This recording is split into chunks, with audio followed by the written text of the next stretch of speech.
In a surprising twist amidst the ongoing saga of celebrity do-goodery, Gwyneth Paltrow has publicly labeled Prince Harry and Meghan Markle as hypocrites after their much-publicized visit to wildfire victims in Los Angeles.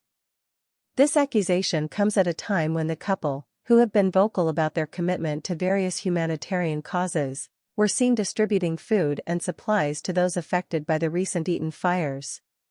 Critics argue that this move might be more about optics than empathy, painting a picture of a calculated PR strategy rather than genuine concern. From the outset, Meghan Markle's approach to public life has been fraught with controversy, often accused of leveraging her royal status for personal gain. Her latest endeavor with Prince Harry, assisting fire victims, has not escaped scrutiny. Critics argue that while the act of helping those in need should be commendable, Meghan's timing and the manner of their appearance smack of opportunism. The couple, who now reside in Montecito, not far from the affected areas, drove nearly 200 miles to the Pasadena Convention Center, a location where they were almost guaranteed media coverage. This move, according to Paltrow, undermines the sincerity of their intentions, suggesting they were more interested in being seen than in serving. Paltrow's critique isn't unfounded when placed against the backdrop of Meghan's previous engagements. Her lifestyle brand, American Riviera Orchard, has drawn comparisons to Paltrow's own Goop, often criticized for its high-end, sometimes out-of-touch products. The launch of Meghan's brand was met with skepticism, with many questioning the authenticity of her move into the wellness and lifestyle market. This skepticism was heightened by the fact that her brand's announcement video eerily mirrored early Goop promotional content, leading to accusations of plagiarism rather than innovation. The couple's visit to the fire victims, therefore, raises questions about motive. Were they there to genuinely help, or was it another chance to polish their public image, which has seen its share of tarnishing over the years? Critics on social media, including notable voices like Justine Bateman, have labeled them disaster tourists and tragedy vultures, suggesting their actions were less about aid and more about generating positive media coverage. The sentiment is echoed by posts on X, where the narrative of the visit being a photo op has been a common refrain. Moreover, Meghan's history of public relations missteps can't be ignored. Her tendency to handle social media with a certain detachment from the realities of public perception has been noted, especially when contrasted with her more publicized personal projects.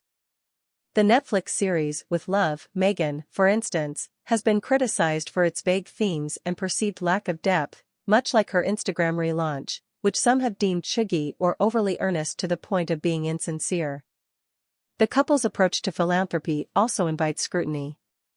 While they've opened their home to friends displaced by fires, their high-profile charity work often comes with a camera crew in tow, suggesting a dual purpose of aid and self-promotion. This duality was particularly evident when they announced their support for wildfire victims through their Archwell Foundation, which some argue is more about maintaining their public narrative than effecting real change. Paltrow, herself no stranger to controversy with her Goop brand, has perhaps a unique perspective on the authenticity of celebrity-driven initiatives. Her comments on Harry and Meghan's visit could be seen as a critique from someone who has walked a similar path but managed to build a brand that, despite its controversies, has been recognized for its impact and originality over time. The underlying tension here is not just about the act of helping, but the perception of that help. In an era where every action by public figures is dissected for sincerity, Meghan and Harry's efforts are under a microscope, not just for what they do but how they do it. Their visit to the fire victims, while on the surface a noble act, is thus tainted by the shadow of doubt over their intentions. In conclusion, while the act of aiding those in crisis is inherently good, the manner in which Harry and Meghan have chosen to do so, coupled with their history of public relations, invites a level of cynicism that questions the purity of their motives. Paltrow's branding of the couple as hypocrites might be harsh, but in the court of public opinion, where perception often trumps reality, such labels resonate when they align with the public's growing wariness of celebrity altruism. Whether this visit will be seen as a genuine act of kindness or another strategic move in the chess game of public perception remains to be seen, but the controversy it has stirred is undeniably real. Meghan Markle's philanthropy. Celebrity PR strategies. More controversial tone.